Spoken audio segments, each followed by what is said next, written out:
Halo guys, jumpa lagi bersama saya Muhammad Rahmat atau MR dalam Desas Desus. Pada kesempatan kali ini kita kedatangan tamu Bang Darmizal. Beliau adalah boleh dikatakan tokoh sentral di dalam konflik Partai Demokrat yang mengguncang Indonesia dan bahkan dunia. Kalau diibaratkan dengan gempa bumi itu mungkin 9,5 skala Richter gempanya, disertai dengan tsunami politik. Siapa sesungguhnya Bang Darmizal ini? Sebagaimana kita tahu, atau yang saya tahu, beliau ini adalah orang dekatnya Bu Ani dulu, Ani SBY, bahkan juga sangat dekat dengan Pak SBY, dan beliau justru yang turun gunung, ya, turun ke lapangan, yang ikut mengerahkan kader-kader Partai Demokrat untuk memilih Pak SBY sebagai ketua umum waktu kongres di Surabaya, ya Bang ya. Jadi boleh dikatakan tangan kanannya Pak SBY dulu. Dan juga Bang Darmizal ini kita tahu beliau adalah ketua umum Rejo, relawan Jokowi yang anggotanya tersebar di seluruh Indonesia. Dan saya iseng-iseng tadi guys bertanya ke beliau sebelum wawancara ini kita mulai, ini jaringannya Bang Darmizal ini kemana saja? Rupanya mulai dari atas sampai bawah beliau punya semua guys, gitu. Jadi yang hadir bersama saya ini bukan hanya orang biasa dan bukan sembarang orang begitu. Tapi ada yang menarik juga. Saya ngobrol-ngobrol tadi dengan beliau bahwa beliau ini dulu adalah penarik beca gitu. Nah, jadi sebelum yang berat-berat, kita salaman dulu nih dengan Bang Darmizal. Apa kabar Bang? Salam Covid. Jadi alhamdulillah Mas Rahmat sehat. Mas Rahmat niku saking pundi to jawane. Loh, jangan panggil saya Mas Bang. Saya ini orang Sumatera. Oh, wajahnya wajah Jawa. sama kita. Sahabat Indonesia. Baru kali ini ada kebanggaan terhadap seorang penggagas konflik. Tadi disampaikan oleh Mas Rahmat bahwa Darmizal adalah menggagas terciptanya konflik, bahkan menjadi tsunami di Partai Demokrat, begitu ya? Iya, tsunami-nya lebih dahsyat dari tsunami ya. Kalau perumpamaannya kayak tsunami Aceh ya, lebih dahsyat lagi. Saya ini tumbuh secara alami barangkali. Bapak saya meninggal ketika saya masih berumur 5 tahun. Saya tahu kalau waktu kecil saya kalau berjalan pergi ke warung bapak, kira-kira 6 kilo dari rumah, naik ke atas bukit, bapak saya itu jual pecel. Sehingga di kampung saya dipanggil orang si pical. Oh, karena jual pecel. Jual pecel. Oke. Di 6 kilo dari rumah. Dari rumah setiap hari itu. Nah, waktu berangkat itu saya selalu naik di bahu bapak saya. Sebelum jual pecel itu, bapak saya jadi tukang masak di salah satu kedai di Solo, kedai nasi, sehingga menyebabkan beliau sakit. Dulu itu kan kalau masak. Di mana Bang? Di Solo. Solo, Sumatera Barat. Bukan Solo, Solo. Solo, Sumatera Barat. Oh, yang Bare Solo. Bare Solo itu. Oke. Oh, ternyata Bang Darmizal ini orang awak, guys. Jadi ketika saya makan di warung Keramat Bare Solo itu saya ingat dengan kampung saya. Iya. Nah, bapak saya sakit karena jadi juru masak itu.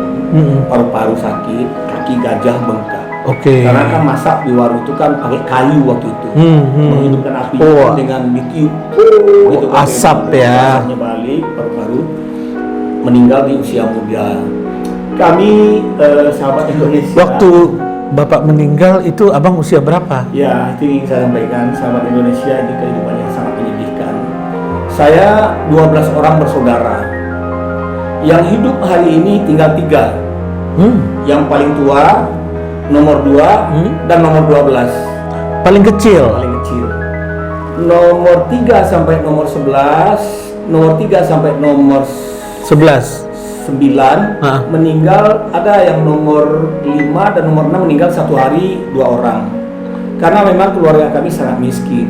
Keluarga yang waktu itu entah kena kolera, kena apa, meninggal 2 orang satu hari, kakak saya. Oh ya? Iya. Kami sangat miskin, sehingga dari 12 orang yang lahir dari rahim yang sama hanya hidup 3 orang. Nomor 1, nomor 2, dan nomor 12 saya. Itu pun saya hidup dengan perjuangan. Saya waktu umur bapak saya meninggal, umur 5 tahun saya, umur 6 tahun saya udah mulai jualan kue. Jualan kue mangkok, kue bika. Di Padang itu, ibu saya berangkat sholat subuh, saya diantar dulu oleh ibu saya ke tempat yang bikin kue bika itu. Setelah dapat bika 20 biji, bawa ke masjid, kami sholat subuh dengan amak, dengan amak saya panggil amak. Kemudian amak pulang, saya jual keliling kue bika itu. Ya, kalau teriak kue bika Itu gitu. usia 6 tahun. Usia 6 tahun. Nah, itu abang lakukan jual kue bika usia 6 tahun itu untuk having fun saja atau gimana? Untuk menghidupi mak saya. Kan saya tinggal dengan emak. Oh. Saya harus menghidupi ibu saya. Memang berat, tapi harus jalani. Usia 6 tahun. 6 tahun. Usia 7 tahun saya masuk sekolah SD, tapi tetap saya menjalankan dagang kue ini. Sampai saya berusia, sampai kelas 5 SD lah. Kelas 5, saya udah mulai fokus ujian untuk lulus. Lulus SD, saya berangkat ke Solo. Di Solo itulah saya harus menjadi tukang becak. Di kota Solonya. Iya. Tukang Solo. Rumah abang ke kota Solonya berapa jaraknya? Sekitar 30-32 kilo. Oh, jauh guys. Tahun berapa itu? Saya tamat SD itu tahun 74, masuk tahun 69. Belum ada handphone, belum ada internet, belum ada mobil. Belum ada mobil. Wah. Kadang-kadang kalau kami berangkat ke Solo, saya harus jalan kaki sekitar 16 kilo ke Singkarak. Dari Singkarak baru naik kereta api ke Solo. Wah. Gitu. Tapi kemudian waktu saya kelas 3, kelas 4 sudah ada mobil. Kalau nggak salah ada mobil Hidup Bersama, ada mobil Gunung Merah. Waktu itu dari kampung ke Padang, mampir di Solo. Balik lagi, jadi pergi ke Solo, ke kota Solo, tamat SD. Untuk sekolah. Di situ di kota Solo bekerja lagi. Saya harus jadi tukang becak. Jadi tukang Saya becak. membawa becak dari satu keluarga yang cukup mapan di kampung, anaknya juga sekolah di Solo, tapi jurusan kami beda. Saya jurusan ST, sekolah teknik, jurusan bangunan gedung. Yang punya becak ini jurusan mesin. Ini becak yang seperti di Jawa, Bukan, orang duduk di barang. depan atau Seperti gimana? barang. Becaknya, sepedanya di kanan, Hah? baknya di kiri. Oh, jadi tempat kita gayu becak lalu ada Ya. tempat di sebelah kirinya. Betul. Oh, jadi tidak Itu bukan barang. becak bawa Bukan, orang. Bukan becak barang. Becak barang. Becak barang. Baru kelas 1 SMP. Satu SMP. SMP. Bawa becak barang. Kuat. Iya harus. Saya waktu itu umur kalau nggak salah 7 tambah 6 ya 13 tahun lah. 13 Saya kan kecil tahun. kurus. Iya. Jadi pagi saya ambil becaknya di Air Mati, nama kampungnya Air Mati di Solo itu. Saya kayu ke sekolah. Di sekolah saya parkir dulu, titip di salah satu rumah. Kalau nggak salah namanya rumah Mbak Ita waktu itu, titip. Setelah pulang sekolah saya belok lagi ke Tanah Garam namanya. Isi becak itu 20 jerigen, satu jerigen isinya 20 liter. Dulu jerigennya jerigen yang besi itu yang di klub yang ada Ya, jerigen model lama. jerigen model lama. Itu apa isi jerigen? air. Isi air. Isi air 20 jerigen itu isi air untuk dikirim ke warung. Kalau nggak salah warung masih saudara, nama warungnya Sukarami, Rumah Makan Sukarami, warung nasi. Nah itulah pulang sekolah ambil air. Nah satu tanjakan yang sering saya tidak bisa saya lewati, kemudian dibantu oleh tukang bendi biasanya. Kalau tukang bendi udah lewat, saya nggak bisa mendorong becak saya karena nanjak jembatan. Nah itu turun Tukang bendi. dibantu. Bendi itu apa? Dokar. Dokar atau sado lah kalau di Jakarta sado ya. Oke. Jadi satu becak berapa jerigen? 16. 20. 20 jerigen. 20 jerigen. Oh, berat dong. Berat. Sehingga Tiap hari, setiap pulang sekolah. berangkatnya kosong, pulang sekolah, besok begitu lagi. Nah, setelah selesai antar air, kemudian saya bantu kawan-kawan kadang-kadang ke terminal bus untuk cari penumpang ngangkut barang gitu. Ya, panennya itu biasanya hari Selasa dan hari Jumat, karena di Solo itu hari pasarnya hari Selasa dan hari Cukup. Jumat. Berapa dapat uang sehari, Bang? Ya, untuk seorang anak sekolah yang kos cukup lah. Oh, karena waktu itu kos juga ya. Kos di rumah yang punya rumah makan. Yang punya rumah Saya makan. kos di situ, segala kebutuhan ya dari itu. Jadi otomatis sejak SMP itu biaya hidup, biaya makan, Ya. abang cari Saya sendiri. cari sendiri. Tidak bergantung ke orang tua. Hampir semua pengalaman hidup saya jalani. Saya pernah menjadi kondektur di Kota Padang. Dulu namanya MCE, kalau di Padang itu nama mobil saya itu Lang Kuning. Lang Kunyang itu adalah tempat lahir saya di desa Sulit Air itu. Oke. Namanya Dusun Lang Kunyang. Oh, karena sulit air. Jadi air memang sulit. Makanya tadi bawa jerigen-jerigen Ya, itu. itu di Solo, yang jerigen itu di Solo. Oh, di Solo. 32 kilo dari Sulit Air. Dari sulit air. Ya. Saya sekolah, ya itu. Di Padang jadi kondektur memang Ya, untuk Sekolah biaya ke Padang? Untuk biaya sekolah SMA saya. Jadi perjalanannya menuju ke Padang itu agak rumit gitu. Waktu saya selesai ST yang tidak tamat di Solo, saya pergi merantau ke Tembilahan. Oke. Dari Tembilahan Riau. Indragiri Hilir. Indragiri Hilir. Indragiri Hilir. Oh, kampungnya siapa? Pak Menteri kita sekarang. Berdekatan. Berdekatan. Hmm. Nah, disitulah saya merasakan kehidupan yang lain. Berdagang di tempat saudara saya, kakak saya yang di atas saya, dua di atas saya yang sebelum meninggal. Nah, itu yang. Kemudian saya coba menjadi dulu smokel namanya, pakai kapal tong-tong itu, pakai kapal kecil ke Singapura. menjadi Oh, sempat ke luar negeri juga, guys. Usia berapa? Mungkin usia saya 15 kali ya. Jadi belum tamat SMP. Belum, saya ST tadi itu. Ya, kelas 2 ST. Kelas 2 berhenti. Karena satu masalah, saya berhenti menjadi bekerja di tempat kakak di Tembilahan. Tembilahan. Dagang-dagangan kelontong lah. Nah, dagangan kelontong itu dibeli dari orang-orang. Kalau Tembilahan itu kan banyak dagang-dagangan yang dijual dari barang-barang produk luar. Iya, iya. Satu ketika saya coba juga gitu. Jadi belinya ke Singapura.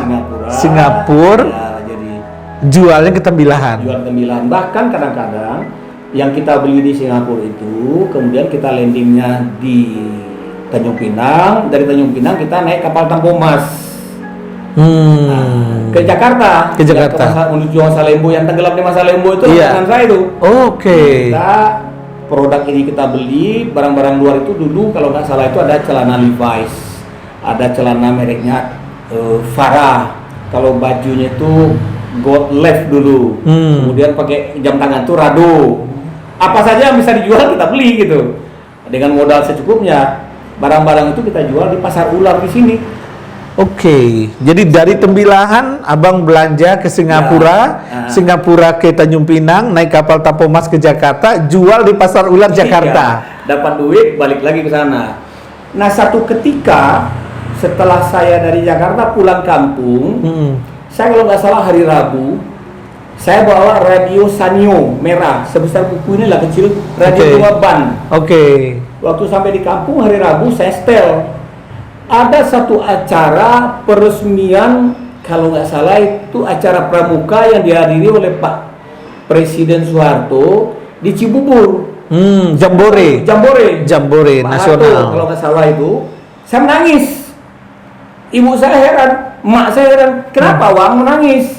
Karena dengar Pak Harto pidato. Saya teringat waktu ST itu kan saya paling aktif dapat pramuka. Ya, terkirimlah ke pramuka. Iya. Teringat saya waktu dulu saya aktif sekali pramuka, sekarang dengar di radio gitu. Nah, besoknya saya minta ke ibu, Mak, saya nggak mau dagang lagi, saya harus sekolah. Saya harus sekolah. Sekolah saya kan nggak tamat kemarin, maka saya mendaftar sekolah Itu sempat berapa tahun berhenti sekolah dan Kurang bekerja lebih itu? 2 tahun lah. 2 1,5 tahun. tahun gitu. Saya masuk sekolah, masuk SMP persamaan. Oke. Lulus SMP persamaan baru masuk Ah. dapat ijazahnya masuk SMA dan seterusnya gitu. Jadi adik-adik mana yang sekolahnya terputus jangan takut. Ada jalan disiapkan oleh pemerintah untuk mengantar cita-cita kalian. Iya, betul. Apalagi sekarang sudah ada disiapkan oleh pemerintah Ada paket A, paket B, paket C. J untuk sekolah. Betul. Jadi gitu. Memang kehidupan Guys. sangat perih. Jadi Bang Damizal menjadi orang lingkaran istana sekarang itu tidak jatuh dari langit. Jadi merangkak dari bawah. Nah, kita lanjutkan dulu ceritanya. Jadi akhirnya tamat SMA di Padang. Padang. Kemudian, Setelah tamat SMA di Padang, gimana ceritanya sampai Jakarta? setelah tamat SMA di Padang, saya kuliah di Padang. Oke. Selama sekolah di Padang, nyari uang sendiri juga. Saya nyari uang sendiri, saya jadi kondektur. Waktu SMA itu saya udah mulai jadi kondektur di Padang, kuli bangunan atau apalah yang bisa dilakukan untuk menghasilkan uang. Dulu saya ingat waktu saya kuli bangunan di Jalan Raden Saleh Padang itu, kalau nggak salah kantor dinas pertanian Sumatera Barat deh dibangun. Saya jadi salah satu kulinya. Itu kalau selesai ngecor 3 hari, itu kulit di sini bisa dikelotokin kayak kulit ular. Tuh. Karena saking panasnya. Saking panasnya, kulit bisa kelotok gitu, belang-belang semuanya, muka belang segala macam. Tapi itu bukan tantangan. Nah, cita-cita harus jalan terus. Wah. Nah, saya orang yang paling aktif dari dulu di sekolah, jadi ketua OSIS gitu. Kemudian di kuliah juga memimpin senat, kemudian memimpin juga pramuka gitu, segala aktivitas ya saya lakukan. Nah, karena saya menjadi pimpinan senat, maka saya kawan-kawan yang anak-anak mahasiswa baru, saya tawarkan jika ada yang ingin beli tempat tidur, beli dari saya. Oke. Nah, karena saya di ST-nya kan jurusan bangunan gedung. Bangunan gedung. Saya bisa bikin perabotan rumah tangga, apalagi hanya sekedar tempat tidur yang bed kecil atau apa namanya itu, tempat-tempat tidur kayu yang modelnya dulu ada terkenal tuh Ligna atau apa dulu gitu. Nah, saya bisa bikin. Nah, adik-adik kelas saya, adik-adik junior saya di kampus, saya suruh beli ke saya. Bahkan dosen-dosen saya minta beli ke saya juga, bantu saya untuk dia. Iya. Nah, itulah sampai selesai. Sampai selesai SMA-nya di Padang dan kuliah di Padang. Begitu saya selesai kuliah di Padang, saya merantau ke Jakarta. Merantau ke Jakarta, ada salah satu saudara agak jauh juga, dia datuk ke kampung ngajak saya menjadi semacam asisten atau apalah gitu. Oke. Nah, Datuk di kampung itu apa? Ya, Penghulu semacam. adat atau apa gitu? Kalau Mungkin bisa diceritakan ke kalau teman-teman tingkat kita. itu adalah tokoh di dalam masyarakat Oke. yang ada di Jakarta, semacam pimpinan adat gitu, pimpinan masyarakat. Nah, beliau yang bawa saya ke Jakarta, beliau yang mengundang saya bekerja di Jakarta, menjadi staf beliau. Oke. Jadi staf beliau. Kebetulan beliau juga adalah salah satu pimpinan di Majelis Ekonomi Muhammadiyah. Nah, disitulah saya karena kelincahan dilihat, pandai bergaul, saya bisa kemana-mana. Waktu itu Muhammadiyah dipimpin oleh Kiai Haji Profesor Azhar Basir. Nah, wakil ketua Muhammadiyahnya adalah Pak Amin Rais, Profesor Amin Rais. Di situ saya juga mengenal Pak Amin Rais. Ketika beliau datang dari Jogja, nginep di kamar bawah Muhammadiyah itu, Bang Din Samsudin kalau nggak salah waktu jadi ketua pemuda Muhammadiyah. Saya dianggap menjadi asisten eksekutif Majelis Ekonomi. Oke. Nah, bersebelahan Di situ ruangan. mulainya dari gelap terbitlah terang. Iya, disitulah mulainya saya mengenal dunia macam-macam, dunia politik, macam-macam lah. Bagaimana deklarasi IJMI segala macam di situ. Gitu. Nah, biasanya Bang, orang yang kehidupannya susah dari kecil gitu kan, apalagi dengan ekonomi yang serba terbatas, itu rasa percaya dirinya hilang. Tapi kalau kita lihat Abang ini, Iya. nggak ada tanda-tanda hilang percaya diri atau kata orang kampung MC atau apa, itu nggak ada. Itu gimana caranya, tipsnya? Itu mungkin keunggulan yang diberikan oleh ibu saya. Ibu dan bapak saya keduanya buta huruf. tidak bisa baca. Oh. Selain kami miskin, ibu dan bapak saya buta huruf. Hmm. Ibu saya itu kalau mengaji, baca alif lam mim zalikal kitabu, beliau udah balik kertasnya tuh. Yang ditunjuk itu bukan itu, padahal yang dibacaannya masih dibalik gitu, di sebelah tadi. Jadi dihafal. Dihafal. Beliau menghafal, namun lucunya ketika beliau tidak buka Al-Quran bisa lupa. Tapi kalau buka Al-Quran, ingat. ya, yang dibacanya baru sampai sini, tapi kertasnya sudah dibalik. Oh. Baca di sini, itu ibu saya. Nah, cita-cita ibu saya itu hanya satu. Ibu amak ini bodoh, bapak ang bodoh, kamu harus jadi orang pintar, kamu harus orang yang bersekolah. Itu ibu saya. Jadi, jangan takut dan jangan malu. Itu ibu saya. Motivasi Ya, dari miskin ibu. tidak menghukum kita menjadi orang bodoh. Oh. Biar amak yang bodoh, biar amak yang miskin. Itu.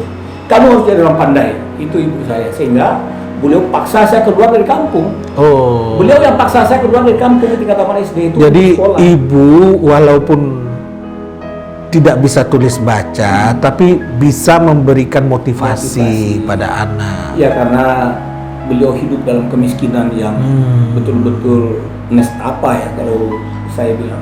Sampai kakak saya 2 orang meninggal sehari karena penyakit, nggak ada bidan, nggak ada apa yang bisa membantu gitu. Nah, kami hidup dalam kemiskinan. Saya juga merasakan miskin. Dulu ibu saya kalau memberi makan saya pulang sekolah itu, nasi itu digelundung-gelundungin di tempat gilingan cabai. Dikasih 3 biji buat saya. Cabenya dari mana? Itu beliau keliling ke rumah mencari cabai, dapat 1 biji, itu dihalusin, nasi diambil dari periuk, itu digelundung-gelundungin. Oh. Dikasih 3 buat saya. Biar nasi itu ada Ada rasanya. Ada rasanya. Karena nggak ada ikan yang bisa dimakan, karena nggak ada daging. Siang setelah saya selesai pulang sekolah, biasanya kami menerima pelayanan menumbuk padi menjadi beras. Kebetulan di belakang rumah saya ada namanya dulu ende. Ende itu adalah jiklakan gitu, kalau kita numbuk padi dia. Tuk, tuk, tuk. Nah, itu setiap 10 liter kami dapat 1 liter. Nah, itu yang kami jalani dengan ibu. Oh. Jadi motivasi dari seorang ibu itu sangat besar pengaruhnya ke dalam diri Bang dan Rizal. Sehingga rasanya sampai hari ini saya tidak pernah minder bertemu dengan siapapun, berkawan dengan siapapun, apakah mereka tukang beca, mereka manajer, direktur, bahkan mereka jenderal, atau bertemu dengan Bapak Presiden. Bukan berarti saya tidak hormat, saya sangat menghormati, tapi rasa takut itu hilang. Nggak ada groginya gitu. Lepas saja apa yang ingin sampaikan selagi itu adalah hal yang bermanfaat dan benar. Makanya di Rejo itu tagline-nya adalah jadikan kebaikan sebagai kebutuhan. Itu di Relawan Jokowi itu tagline-nya.